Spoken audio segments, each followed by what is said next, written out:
पडो दे हा माझा नमामी नमामी. नमस्कार, माझे नाव ईश्वर कृष्ण. मी आता 7वी मध्ये शिकत आहे. माझ्या शाळेचे नाव जिल्हा परिषद प्राथमिक शाळा कादर. कित्येक लढ्या लढून कित्येक बलिदान देऊन त्यांच्या आहुती वाहून शेवटी अखेरी ते स्वातंत्र्य आपल्या पदरी पडले. हो, स्वातंत्र्य या शब्दाचा अर्थ फक्त तीच व्यक्ती समजू शकते ज्याने कधी पारतंत्र्य पाहिले असेल, गुलामगिरीत राहिला असेल. स्वातंत्र्याचे मूल्य अनेक शब्दात सांगता येणार नाही, एवढे मोठे आहे. स्वातंत्र्य आपण तर खूपच नशिबान आहोत की आपण या स्वातंत्र्य भारतात जन्म घेतला. या बाकीच्या अडचणी, त्या गुलामगिरीच्या पारतंत्र्याच्या बेड्या आपल्या हातात नाही घातल्या गेल्या.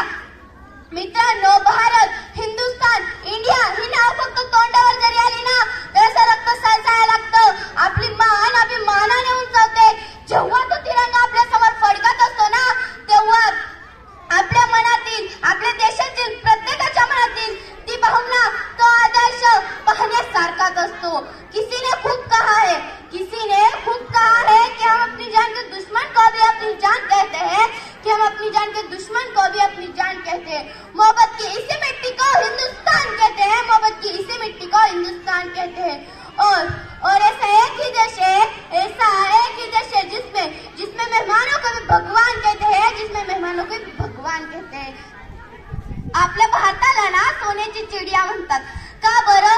कारण आपल्या भारतासारखं समृद्ध, कृषीप्रधान, शेतीप्रधान देश कोणता त्या काही तरी नव्हता. हो, म्हणूनच कदाचित इंग्रजांना आपल्या भारतातून पावलं बाहेर टाकताना खूप त्रास झाला असावा.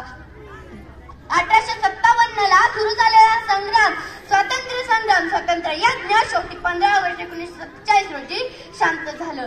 26 जानेवारी 1950 ला आपला भारत देश प्रजासत्ताक झाला. अहो, पण किती छान ना. पण तुम्हाला माहिती आहे का, आपला भारत देश जरी प्रजासत्ताक झाला असला तर तो कुणापासून? या भारत भूमीवर राज्य करणाऱ्या इंग्रजांपासून. परंतु